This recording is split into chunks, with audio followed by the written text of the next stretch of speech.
Bueno, muy buenos días, estimados estudiantes del curso de materiales de construcción. El día de hoy nos vamos a centrar, ¿no?, en una práctica de laboratorio justamente relacionada con las unidades del maquinería, ¿no?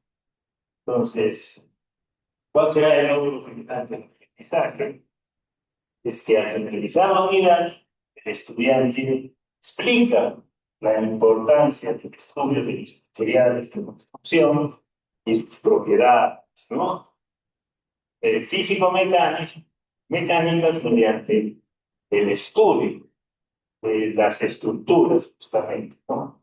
En caso de que contenga seno, ¿no?, también la estructura también se tiene que determinar justamente de esto, ¿no? Los objetivos específicos de esta práctica justamente son conocer, determinar las propiedades físico-mecánicas de los ladrillos, de origen, tanto de origen artesanal como de origen, no, como ustedes saben, existen diferentes unidades de albañilería. Unas son producidas en grandes fábricas, las otras son producidas de manera artesanal, ¿no? Sobre todo en lugares donde, remotos, ¿no?, donde están fuera, digamos, de la industrialización. Sin embargo, cada vez vemos que eh, es más sencillo la manera industrial y más barata, justamente porque está hecha de instrumentos especializados para este tipo de labores. Bien, el día de hoy vamos a utilizar materiales de química.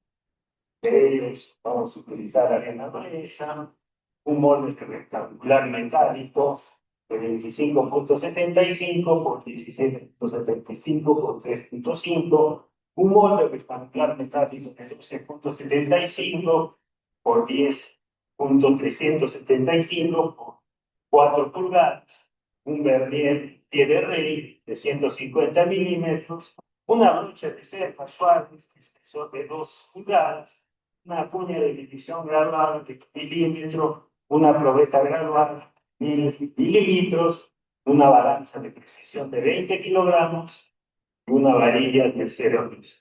Por favor, adelante.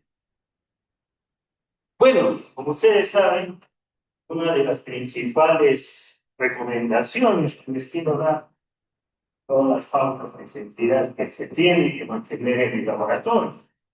¿Por qué? Porque de eso depende su integridad física, ¿no? Entonces, en un laboratorio especializado existen varios instrumentos con los que iguales hay que tener cuidado. Existen una serie de peligros que nosotros tenemos que considerar, ¿no? Y una serie de riesgos potenciales que debemos evitar que se produzcan, ¿no? Estos riesgos, por ejemplo, son mecánicos, son, por lo cual pueden ocurrir aplastamiento o cortes, son eléctricos, lo que pueden dar origen a quemaduras, electrocuciones, son de ruido, pueden provocar sordera temporal o bien trastornos de comportamiento, el choque con objetos móviles que pueden producir laceración de la piel, inflamación cutánea, dermatitis, manipulación de herramientas manuales, ¿no?, lo que pueden producir golpes, cortes, funcionamiento con objetos y herramientas, la manipulación de equipos con ejes de rotación que pueden producir patologías del aparato auditivo, asimismo, la proyección de fragmentos o partículas que pueden producir golpes, cortes o laceración cutánea, o bien una carga física que puede producir inflamación lumbar, ¿no?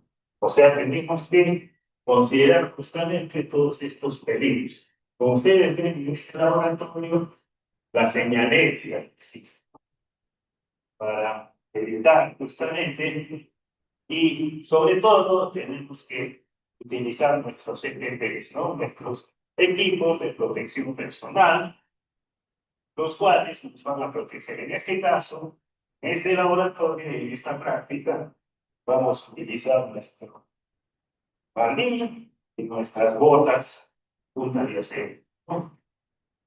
Entonces, como ustedes ven aquí, tenemos la señalética para cada uno de los ambientes a los cuales tenemos que hacerles caso a esta señalética y tenemos que hacer considerar también las áreas restringidas de nuestro laboratorio, ¿no? Lugares donde tenemos que actuar con mucho cuidado y displicencia y si es que necesitamos manipular algo, preguntar pues, al profesor o al jefe de práctica. Bien, entonces vamos a ver los diferentes términos y condiciones de la nanominería, ¿no? Y la mampostería. Vemos que estos conceptos, el tipo de construcción, están normadas justamente, ¿no? De la minería, justamente por la norma NTP 399.623/2017, en el que vemos porteros, fechada y otros, y otra serie de normas, unidades de almacenamiento, la FMS 70/2021. Entonces, ¿cómo definamos, cómo podemos definir el concepto de unidad de albañilería? ¿No? Se considera que este es un producto de construcción artificial o combustible destinado a ser puesto manualmente y unido mediante morteros, flechadas u otros métodos. La albañilería armada, en ese caso estamos hablando de albañilería reforzada interiormente con varillas de acero, no estructuradas, es decir, con el fierro de construcción interno, ¿no? Entonces, esa es la diferencia entre albañilería, unidad de albañilería normal y unidad de albañilería con concreto armado. Tenemos algunos ejemplos de cómo armar, ¿no? Cómo hacer las armaduras dentro de una unidad de albañilería, ¿no? Tenemos diferentes tipos, armaduras vertical, armaduras horizontal, armadura en bloques, asentados o pilares, con canal para armadura horizontal y armadura armada en la, ¿no? Asimismo, la armadura en ladrillos o bloques, armadura horizontal en hilados y ladrillos asentados, ¿no? Son los tipos de albañilería armada, según la fuente, gallegos y cazadores. Bien, sí. Asimismo, tenemos a la albañilería confinada. ¿Qué es la albañilería confinada? Justamente es la albañilería que está reforzada con elementos de concreto armado en todos los perímetros, ¿no? La cimentación de concreto se considera como confinamiento horizontal para muros de primer nivel. ¿Qué es un muro portante? Es un muro diseñado y construido en forma tal que pueda transmitir cargas horizontales y verticales a un nivel inferior o a la cimentación. Estos muros se componen la estructura del edificio de albañilería y deben tener continuidad vertical. No es lo que nos dice nuestra guía de laboratorio. Ustedes, si quieren, la pueden revisar. Tenemos que considerar además que el muro no portante es un muro que se construye en forma tal que solo lleva una serie de cargas desde su peso propio y cargas transversales que su plano, y son, por ejemplo, los parapetos cruceros. Adelante, por favor. ¿Cómo se clasifican estas unidades de albañilería, no? Pueden ser, por ejemplo, según sus dimensiones, tenemos los anillos, por ejemplo, el ladrillo tradicional cuya dimensión y peso sea, pueda ser manipulado con una sola mano, ¿no? Esa es la importancia que tiene, digamos, el tamaño de las unidades de albañilería. Es por eso la facilidad de manipular. No debe superar los 4 kilos de peso. Aquí tenemos varios ejemplos, vamos a ver posteriormente en la clase práctica. Tenemos el ladrillo ancho, 5 de 18 huecos, tenemos los ladrillos de concreto, ladrillos 5 calcáreos, etc. Tenemos una gran variedad de para cada aplicación. A ver, entonces, así mismo tenemos los bloques, que son unidades de la minería, generalmente cuyo peso es mayor, ¿no? Eh, puede llegar hasta los 15 kilogramos. Estos ladrillos son más grandes, ¿no? Pero son hechos generalmente de concreto, ¿no?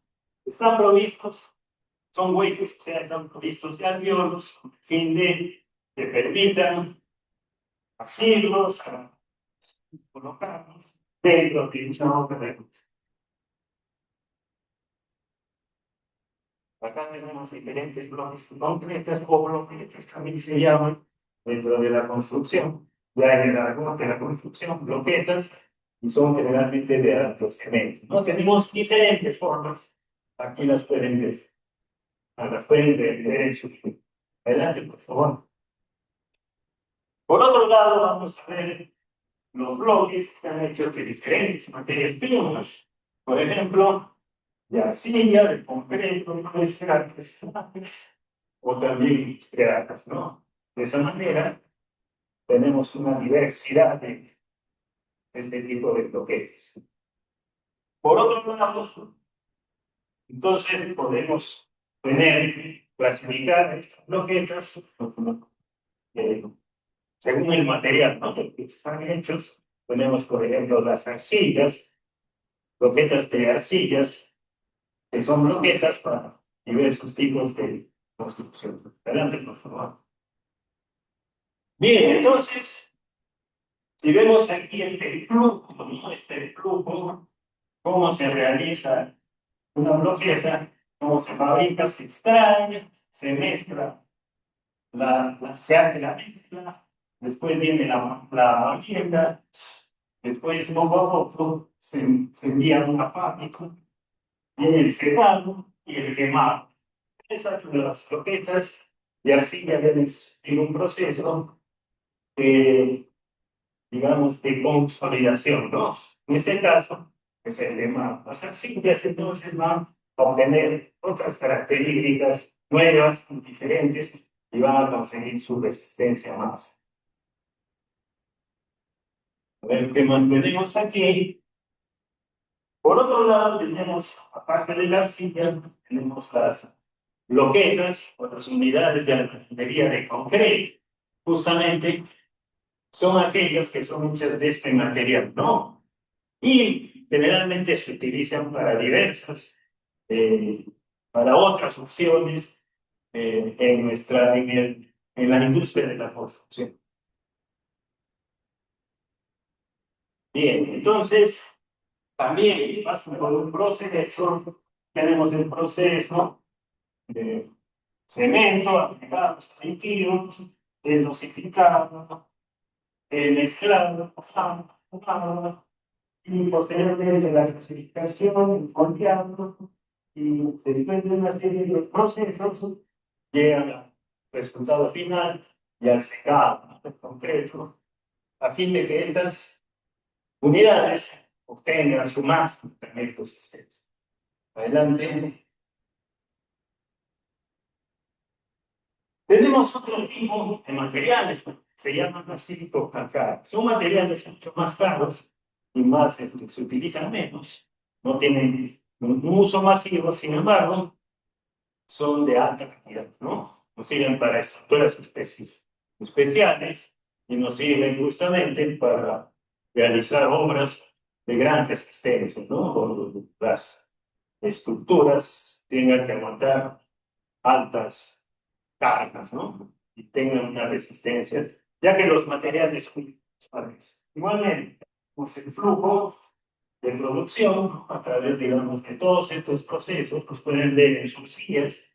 Entonces, pasan del inicio de la materia prima, ¿no? Hasta el producto final, ¿no? Que queremos consumir. Vamos a ir breve, ya que está, esto, tenemos limitados tiempos, ¿no?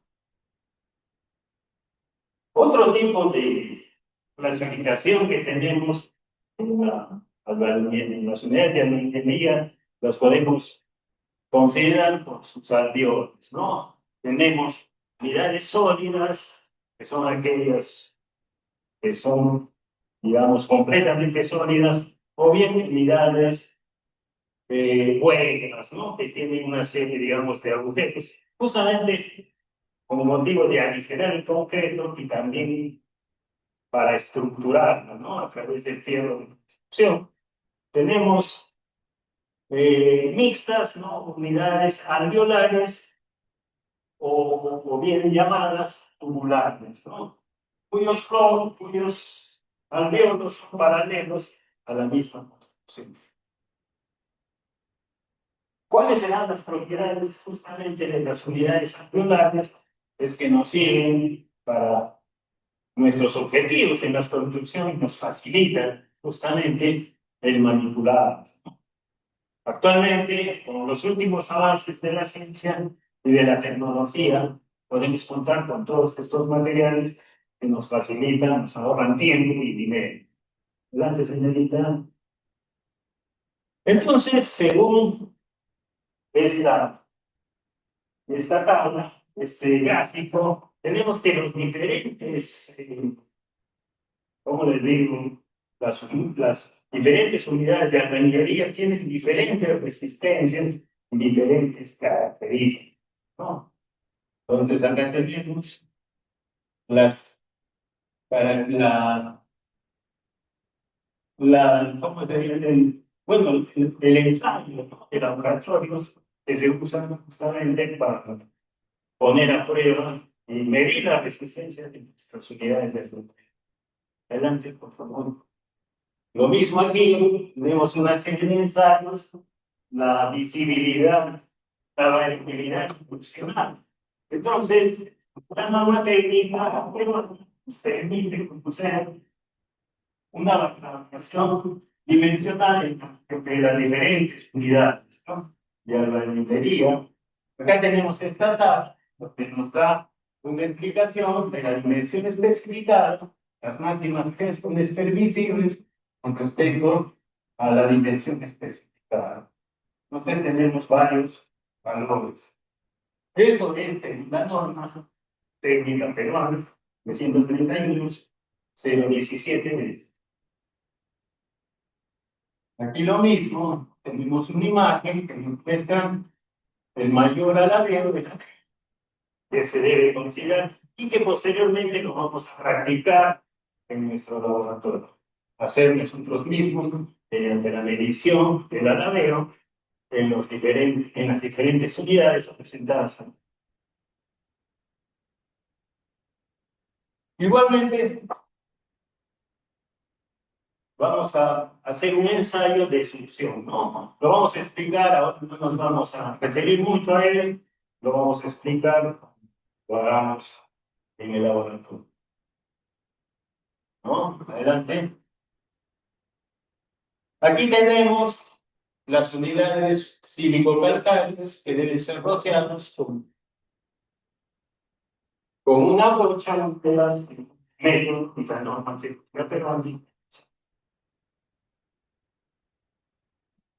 adelante. También vamos a obtener la resistencia a la compresión, son las medidas, los ensayos que se hacen, las unidades de albañilería, de fluorescencia, la absorción de la unidad de albañilería, todo lo vamos a revisar en el laboratorio. Entonces, según la norma, tenemos que seguir una serie. Hasta ahí nomás, por favor, y vamos a ir avanzando poco a poco hacia desde la parte experimental del laboratorio, en donde vamos a hacer las diferentes pruebas. En primer lugar, vamos a hacer la medida de tamaño según las normas ASTP y dejamos ahí por ahora las indicaciones.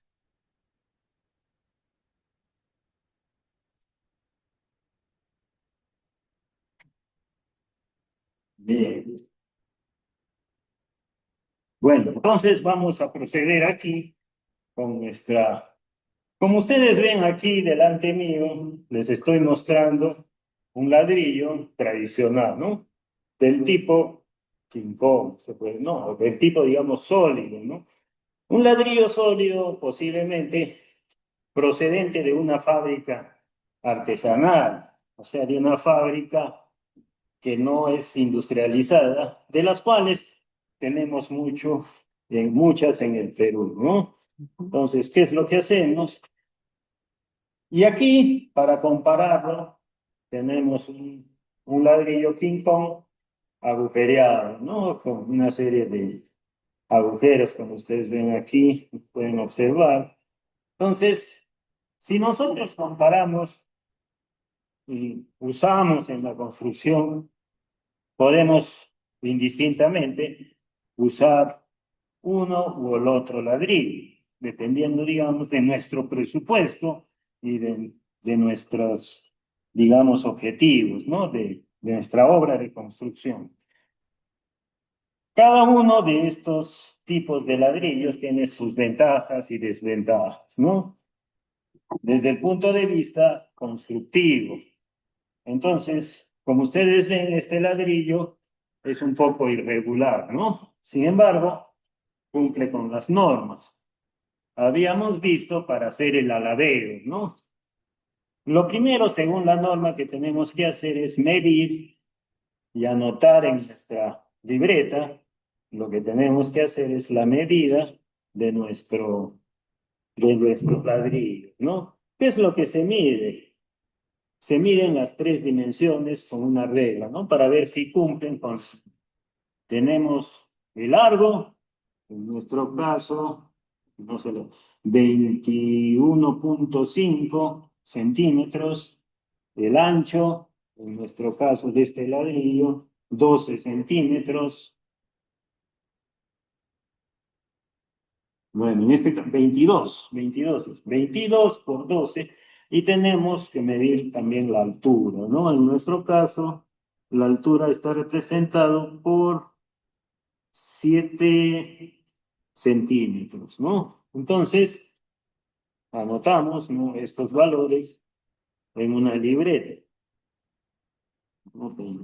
De estos valores para saber el largo, el ancho y la altura de nuestro ladrillo artesanal, ¿no? Sin embargo, podemos utilizar otro tipo de unidades de albañilería, ¿no? No es, o sea, según nuestras posibilidades, pues, es indistintamente, podemos utilizar una u otra unidad de albañilería, ¿no? Dependiendo, no despreciando esta, que también es producida por nuestros artesanos, se puede decir, ¿no? Por pequeñas empresas y que se usan mucho en el mundo de la construcción. Lo mismo con esta unidad de albañilería, que sería un ladrillo ahuecado, que también va a cumplir con las normas, ¿no? Tanto el uno como el otro serán válidos. Entonces, en este caso tenemos de largo 24, de ancho 13,14 centímetros y de alto, la altura será de 10 centímetros, ¿no? Como ustedes ven, hay una variación. Lo importante es cumplir con la norma, ya que en nuestro país existen diferentes tipos de ladrillos y de diferentes unidades, ya sea producidas artesanalmente como de manera industrial, ¿no? Otra de las características que tenemos que tener en cuenta para que cumpla la norma, sobre todo en estos ladrillos artesanales, es el aladeo. ¿Qué es el aladeo? El aladeo es justamente la desviación que puede tener el ladrillo, ya sea de manera cóncava o convexa, ¿no? Entonces, si el ladrillo, digamos, en el ladrillo lo medimos con una regla, vamos a ver que pueden haber dos diferentes variantes, ¿no? Puede ser aconcavado, ¿no? O puede ser convexado, ¿no? O sea, cóncavo o convexo, convexa su superficie. Entonces, en caso, digamos, de que el ladrillo no sea, el ladrillo lógicamente no va a ser perfecto, sin embargo, su concavidad o su convexidad va a estar determinada justamente por el aladeo y por la norma que va a cumplir, ¿no? En muchos casos, si es que es demasiada, si supera la concavidad o la convexidad a la norma, entonces el ladrillo hay que desecharlo, ¿no? Hay que, digamos, reutilizarlo o bien utilizarlo para fines de la construcción que puedan ser viables, ¿no? En caso de que no cumpla con la norma. No se desperdicia nada. Generalmente en estos, si medimos aquí, esto ocurre generalmente en un ladrillo artesanal, ¿no? Que hay que medir el aladeo. El aladeo se mide perpendicular, se mide a través, digamos, de esquina a esquina, ¿no? Entonces, en este caso, en un ladrillo industrial, aquí prácticamente no lo vemos, ¿no? No hay aladeo debido a que ha sido hecho en moldes muy precisos y exactos, ¿no? En cambio, el otro, el artesanal, el aladeo artesanal ha sido moldeado en moldes, digamos, que no tienen mucha exactitud. Entonces, el aladeo es uno de los principales, eh, de las principales características normadas. Bien, a ver, ¿qué más sigue? Entonces, aquí digamos bueno, eso es que eso está bien, ¿no? Está bien, sí. No, eso no es necesario, simplemente como digo, ¿no? Bien, entonces hemos visto uno de los principales, una de las principales características que nos sirven justamente para poder, de alguna manera, poder orientarnos, ¿no? Con la calidad de los ladrillos.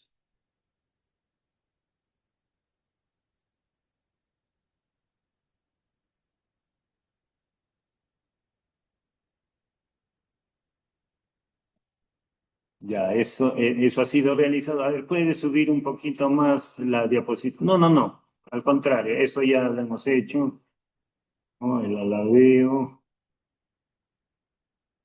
Continuamos, ¿no? Entonces, el siguiente, ¿no? El siguiente equipo bueno, el siguiente experimento que vamos a realizar nosotros después es el llenado justamente de los alvéolos, ¿no? Como ustedes saben, acá tenemos para determinar el volumen, ¿no? El volumen que podemos tener en un ladrillo alveolado, ¿no? No para lógicamente, que es un ladrillo sólido, tenemos un experimento muy específico, ¿no? En este caso, sí, ¿no? Podemos, ¿no? Los muchachos me van a ayudar aquí para determinar, es lo mismo, ¿no? Este experimento, tenemos que rellenar nues- nuestros agujeros de ladrillo con arena, ¿no? Arena fina, según la norma, que nos va a permitir justamente conocer qué cantidad o qué volumen de arena fina entran en los alvéolos y así de manera, digamos, restando, ¿no? Restando para conocer el volumen alveolar de nuestros ladrillos, lo que tenemos que hacer con estos instrumentos, rellenar todos los alvéolos de ladrillo, ¿no? Es un poco, es un trabajo que hay que hacerlo y de esa manera tenemos que, muchas gracias a nuestros compañeros. Hacer eso aquí.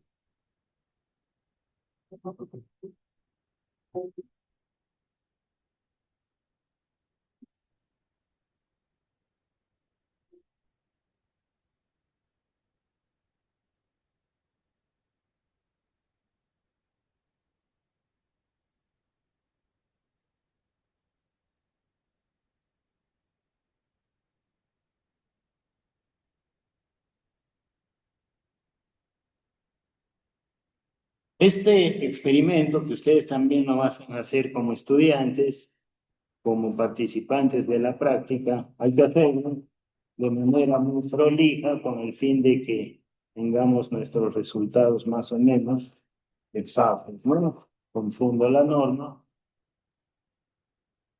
Entonces, de esa manera, nosotros sabemos el peso del ladrillo y también la tarea que tenemos es averiguar, ¿no?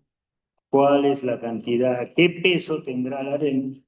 Que más o menos tiene una densidad aproximada y hacer las correcciones necesarias con el fin de conocer la, el volumen de alvéolos, ¿no? Y sabiendo esa diferencia entre el peso del ladrillo y el peso de los alvéolos, de la arena contenida en los alvéolos, tenemos el volumen de aire, ¿no? Que va a contener o bien el volumen, digamos, la diferencia entre ambos volúmenes, ¿no? Tanto de ladrillo como de la arena ingresada en los vacíos de ladrillo.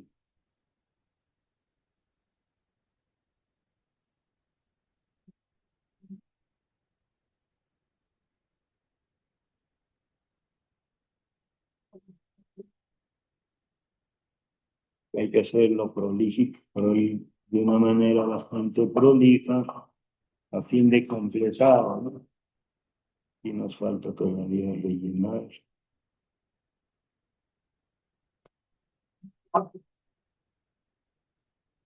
Si falta arena, de aquí podemos sacar, ¿no? Esa es.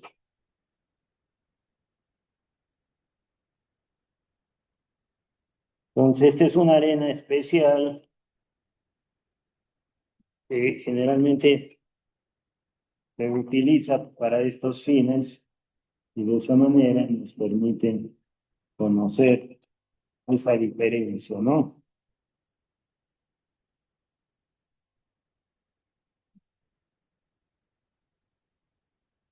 Lógicamente hay una arena que se ha derramado, ¿no? En la bandeja justamente para eso.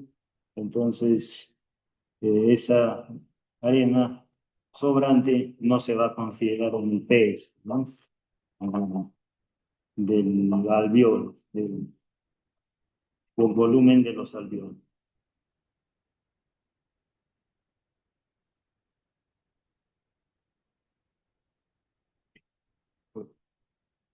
Bueno, suficiente. Entonces,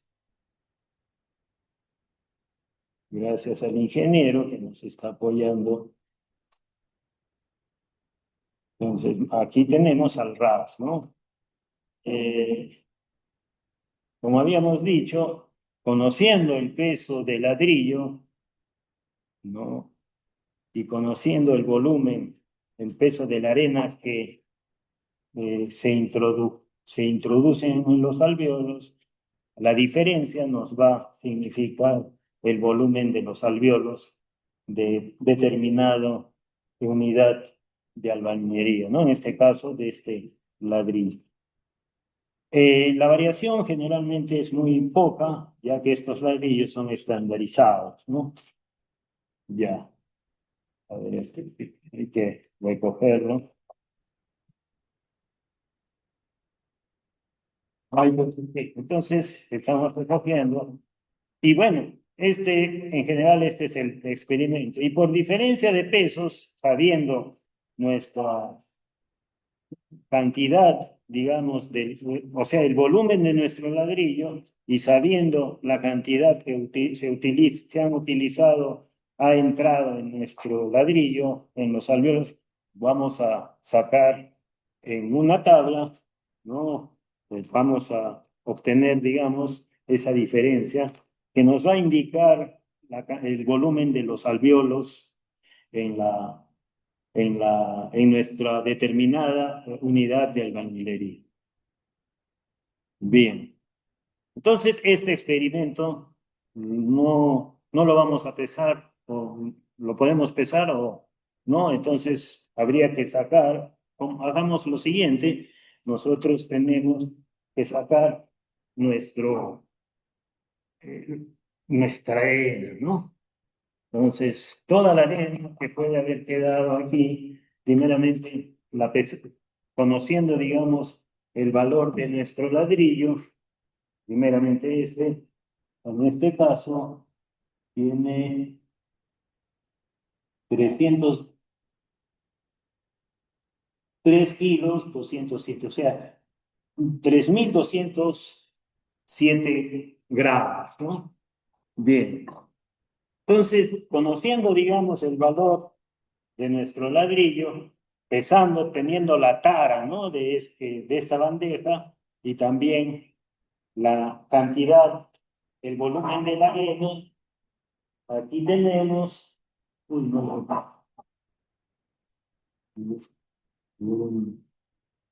ya ha pasado, que no se ve el tipo de los, aquí no, de aquí, perdón, ahí está, ahora sí. Entonces tenemos 4.000, esto nos da 3.000, anteriormente 4.724, considerando que la tara de la bandeja, ¿no? Entonces, haciendo estos cálculos y anotando, ¿no? Y descontando nuestra bandeja que tiene su peso, vamos a averiguar el volumen de alveolar de determinada unidad de construcción, ¿no? Entonces es un experimento sencillo, pero que sí hay que cumplir, hay que hacerlo con cuidado a fin de que tengamos resultados exactos. Entonces lo que se hace en la práctica es tomar muestras, ¿no? Si tenemos, por ejemplo, 1.000 ladrillos, podemos tomar una serie de muestras con el fin, digamos, de conseguir una muestra general, ¿no? O sea, un resultado promedio, ¿no? Entre la partida de ladrillos. Y eso es muy importante para el ingeniero civil, ya que él debe estar enterado y debe controlar la calidad de las unidades de albañilería. Bien, entonces hemos culminado con este experimento. A ver, entonces, después de ver este experimento,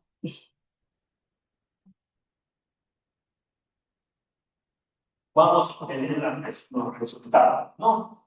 Para las unidades de albañilería ensayadas, vamos a reportar la variación dimensional de los ladrillos de arcilla industriales y artesanales, el albedo identificado de ladrillos, la resistencia y la compresión de los ladrillos, experimento que no vamos a hacer debido a que no contamos con con una máquina compresora, reporten el porcentaje de succión que ahora vamos a tener, ¿no?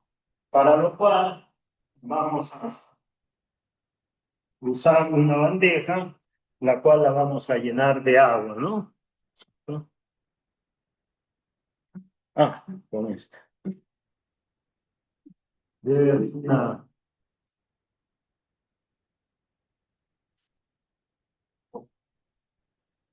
a ver,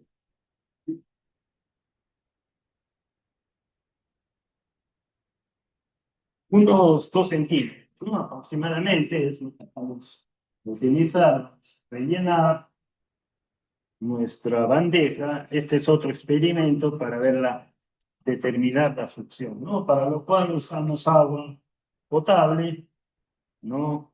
Y más o menos vemos que nuestra bandeja se rellene hasta 1,5, falta todavía, estamos midiendo aquí justamente, sí, un poco más.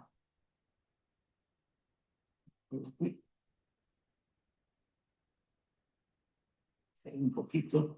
Sí, yo creo que ahí más o menos está 2 centímetros. ¿Y qué vamos a hacer con esto?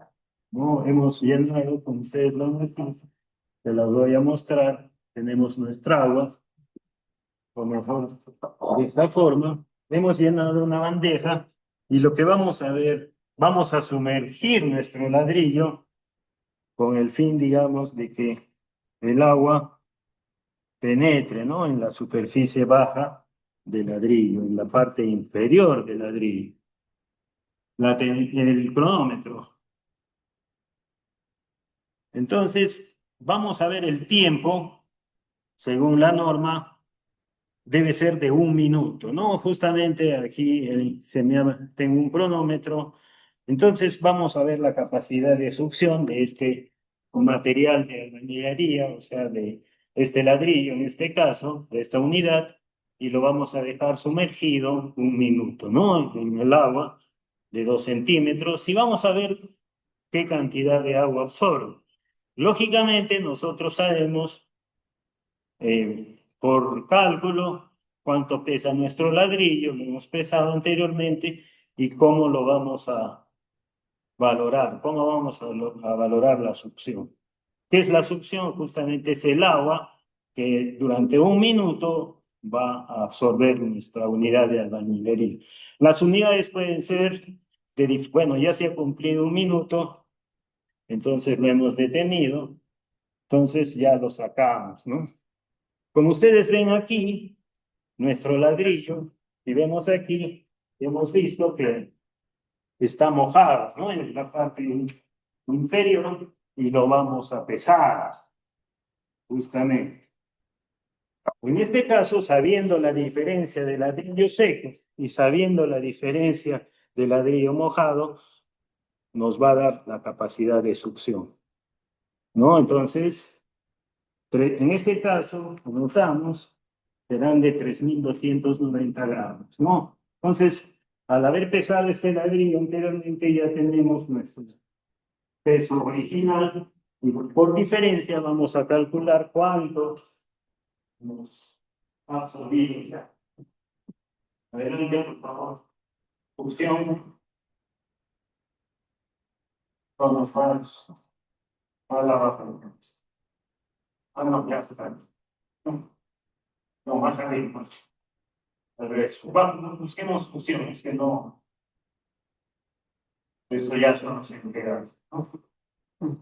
Ya, entonces, a ver un poquito, no, al contrario. Bueno, entonces, una vez conseguidos, hecho este ensayo, determinada la solución de esta fórmula, donde va el peso L, el peso final, después del ensayo, peso inicial PS, antes del ensayo, y el área de contacto, que serían en centímetros cuadrados, ¿no? Entonces, de esa manera, hacemos nuestro cálculo y vamos a obtener este resultado que nos va a dar la solución de las unidades de alcance. Pues bien, hemos culminado el ensayo de compresión, no lo vamos a hacer debido a que no contamos con la maquinaria necesaria, con los instrumentos necesarios, pero es sencillo, ¿no? Aquí se trata de probar cantidad de ingeniería en una prensa especial con el fin de destruirla y ver cuál es su existencia, ¿no? Entonces, este es el último ensayo que hemos hecho. Creo que es el. Entonces, vamos a dar por culminada esta sesión, ¿no? A ver, continuemos. Como ustedes saben, ustedes tienen que presentar un informe de esta práctica con todas las pautas, todos los ensayos que han hecho. Ustedes pueden incluir ahí material fotográfico de su práctica. Entonces, lo van a hacer mediante un informe de laboratorio, ¿no? Y será expuesto durante la próxima semana. Muchas gracias. Espero que les haya aportado algo a sus conocimientos, ¿no? Esta práctica de laboratorio. Muchas gracias. la siguiente. Bueno, entonces vamos a continuar con la siguiente práctica. Ya empezó.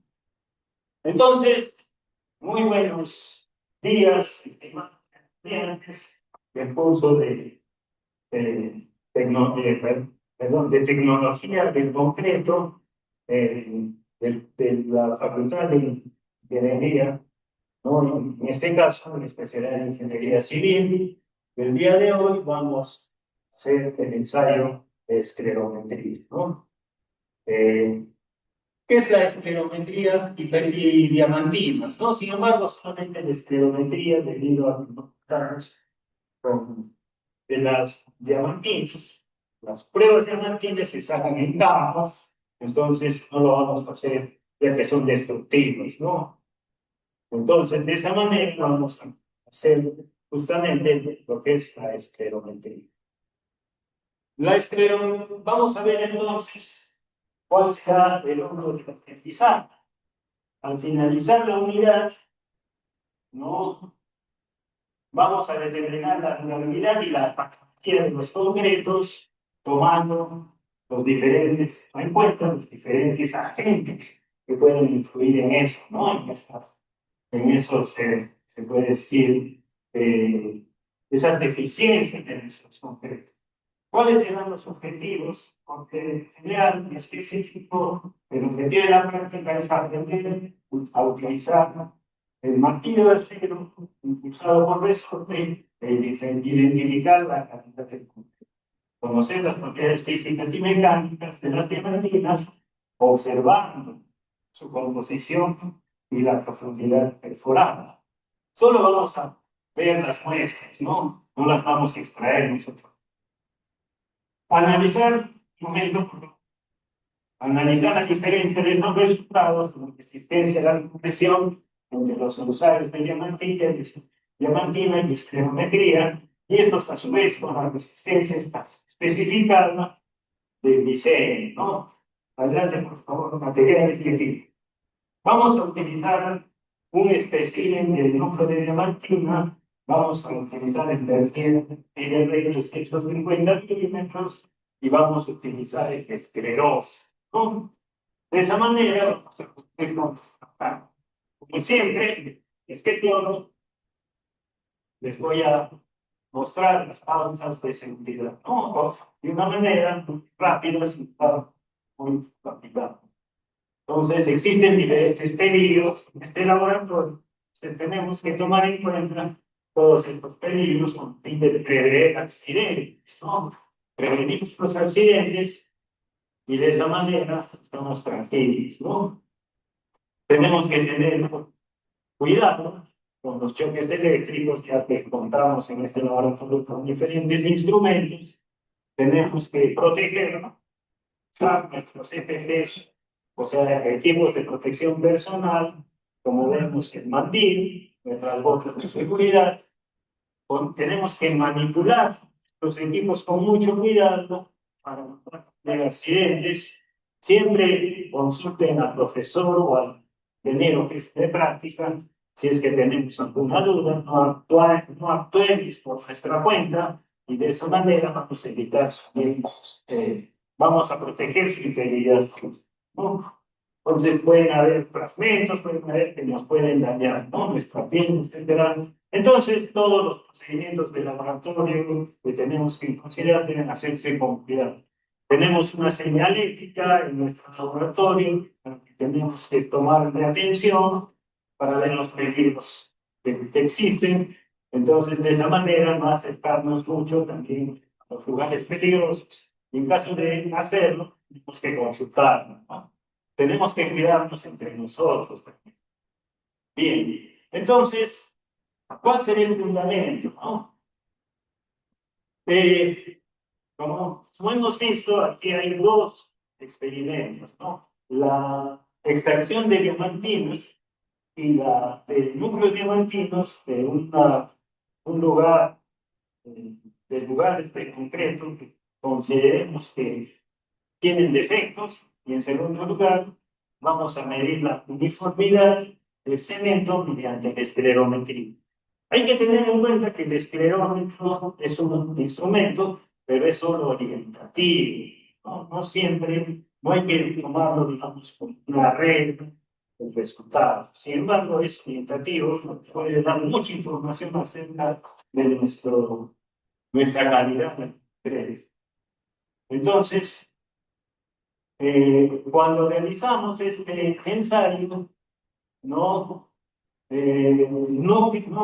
no vamos a decir que 100% puedes confiar, son confiables los resultados, sino son orientativos, ya que las variables pueden variar, digamos, este experimento dependiendo de las diferentes calidades del concreto. Entonces, tengan en cuenta que la esclerometría es orientativa, ¿no? Tenemos estas normas, ustedes las tienen en sus guías para hacer, digamos, justamente ese experimento. Entonces, ¿qué son los ensayos de esclerometría? Son ensayos que describen el concreto y nos permiten orientarnos en sus valores, ¿no? Más adelante, existen diferentes tipos de esclerómetros, tipo E, tipo L, ¿no? Tipo L, ¿no? Entonces, este ensayo no destructivo nos permite conocer justamente la resistencia del concreto, pero de manera orientativa.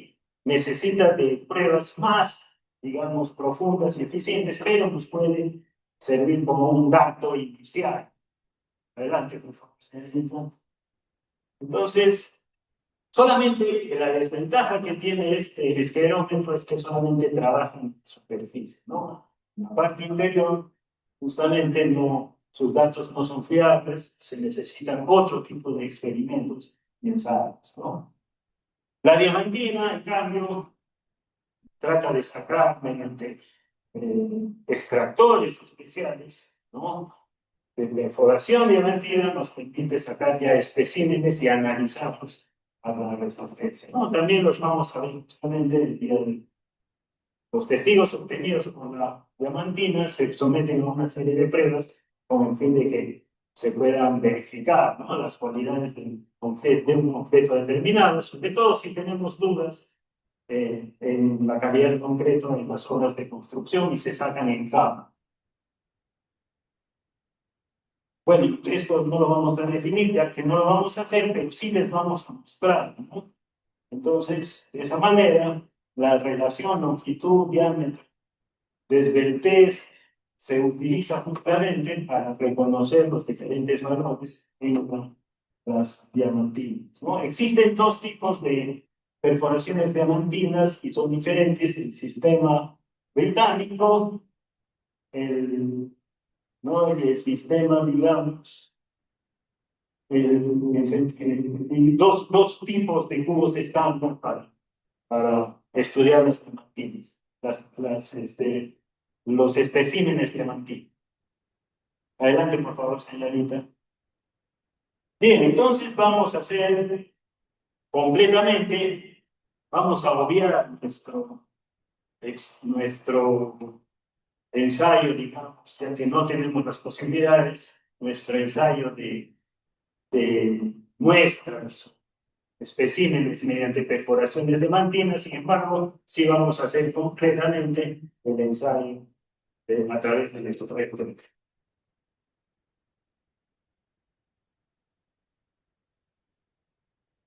Entonces, antes que todo, vamos a ver los diferentes instrumentos que vamos a utilizar en nuestra práctica, ¿no? Esta es la del esquirón. Bien, entonces, como ustedes ven aquí tenemos un testigo, ¿no?, voluminoso.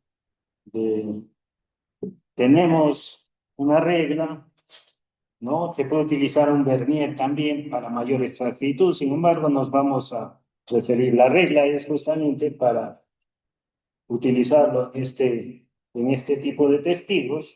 Y aquí les voy a mostrar unos especímenes, unas muestras tomadas mediante perforaciones diamantinas, ¿no? entonces, con las que no contamos en este momento en este laboratorio.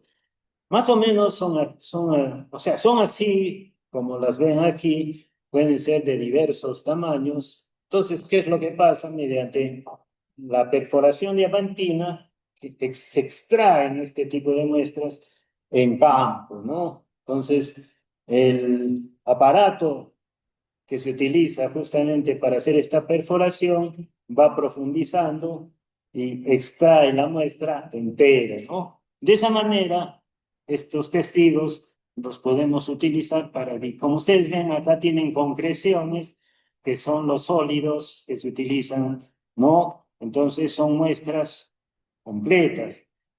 Y mediante estas muestras nos pueden dar mucha información, sobre todo, sobre las cualidades de un concreto determinado. ¿Para qué sirven? Justamente para determinar si hay algunas fallas y algunos errores que hay que corregir en nuestras mezclas de concreto, ¿no? Pero son sacadas ya una vez que se han fraguado, ¿no? Que se han endurecido estas muestras y se sacan y se controlan, ¿no? Hay todo un procedimiento para utilizar estas muestras y hacer los ensayos respectivos.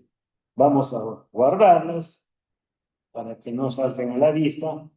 Entonces, lo que tenemos aquí, la práctica, digamos, más importante de este laboratorio es utilizar el esclerómetro, ¿no? Vamos a aprender a utilizar el esclerómetro, que es justamente este aparato o este instrumento que tiene una regla graduada, ¿no? Entonces, lo que se hace es, si queremos experimentar la dureza de un concreto, lo que tenemos que hacer es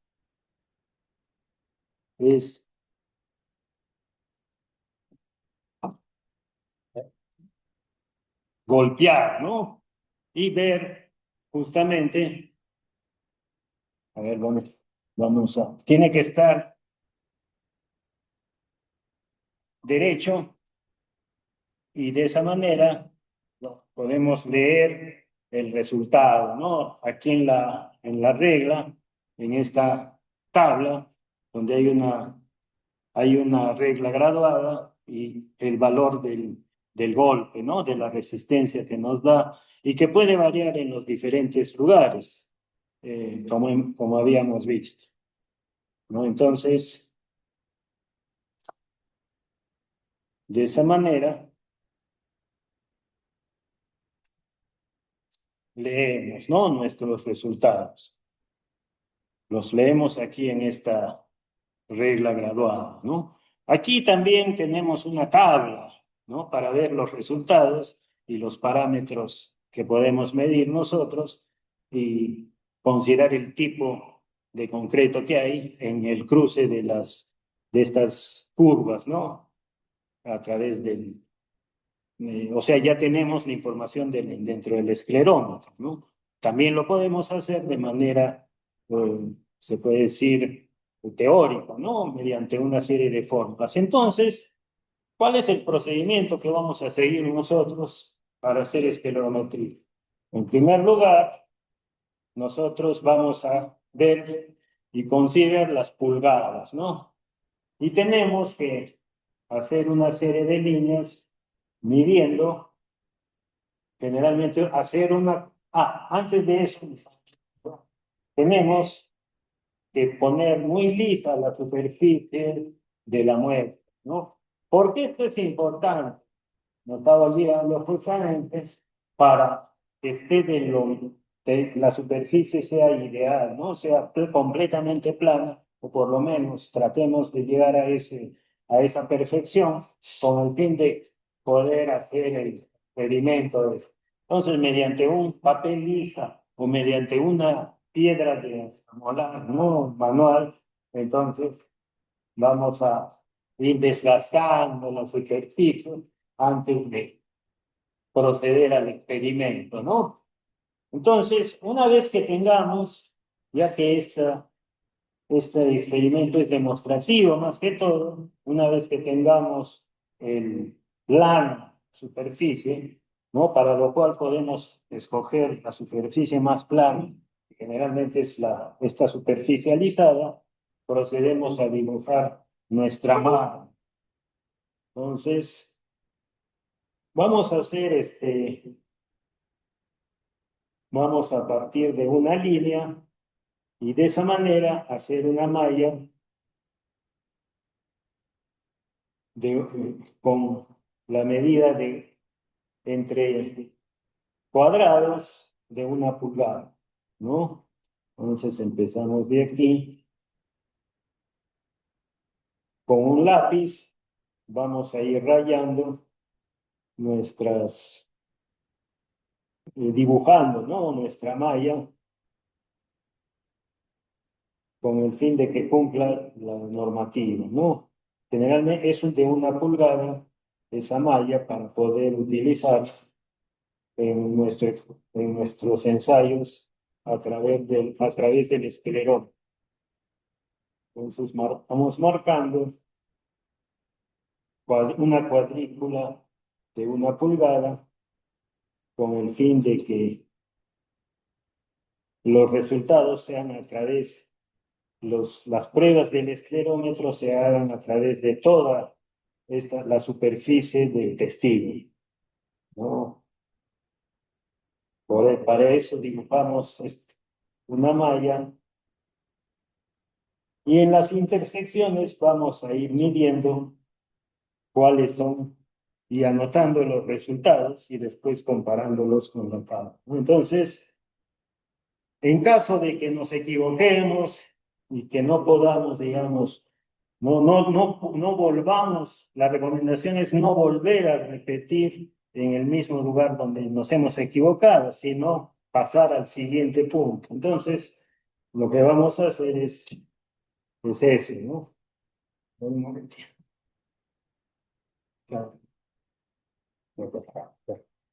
Entonces, comenzamos a medir en cada punto, ¿no? Y anotamos, ¿no? El valor que nos ha dado 45. Y así sucesivamente, ¿no? Vamos a ir anotando nuestros resultados, pues, ¿no? Y así sucesivamente vamos moviéndonos por toda la cuadrícula del...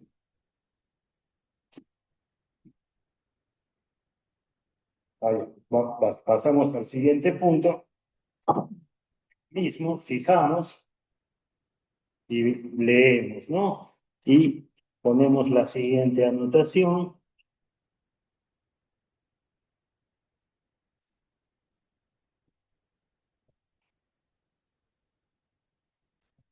Ya, entonces continuamos con el siguiente punto y seguimos haciendo las mediciones. Los móviles geométricos, mejor es colocarlo como recomienda el ingeniero, manipularlo desde la parte de arriba, no superior. Después pasamos al siguiente punto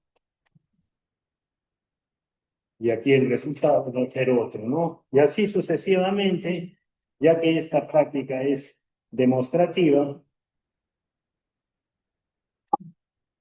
vamos leyendo nuestros resultados y una vez teniendo todo esto, una vez que hemos anotado el resultado en Newton sobre centímetros cuadrados, ¿no? Entonces, hacemos una gráfica en el que nos va a dar todas ¿cómo se llaman? Todos estos los resultados en el que va a determinar justamente la resistencia de este testigo concreto, ¿no? Como habíamos dicho anteriormente en la parte teórica, este experimento es netamente, ¿cómo se puede decir? Es un experimento que no es exacto, ¿no? Que se utiliza es, digamos, relativo, ya que no da resultados exactos, sin embargo, nos puede orientar acerca, digamos, de la resistencia del concreto en una parte fallada, por ejemplo, en una parte, digamos, débil, para tomar las principales precauciones, ¿no? Y además corregir errores. Una prueba ya diamantina nos puede dar mucho mayor información con respecto a la esclerometría, ¿no? ¿Por qué? Porque se pueden realizar una serie de ensayos mucho más profundos. Sin embargo, el esclerómetro para una primera idea de nuestros resultados puede ser de mucha utilidad. Bien, entonces, eh,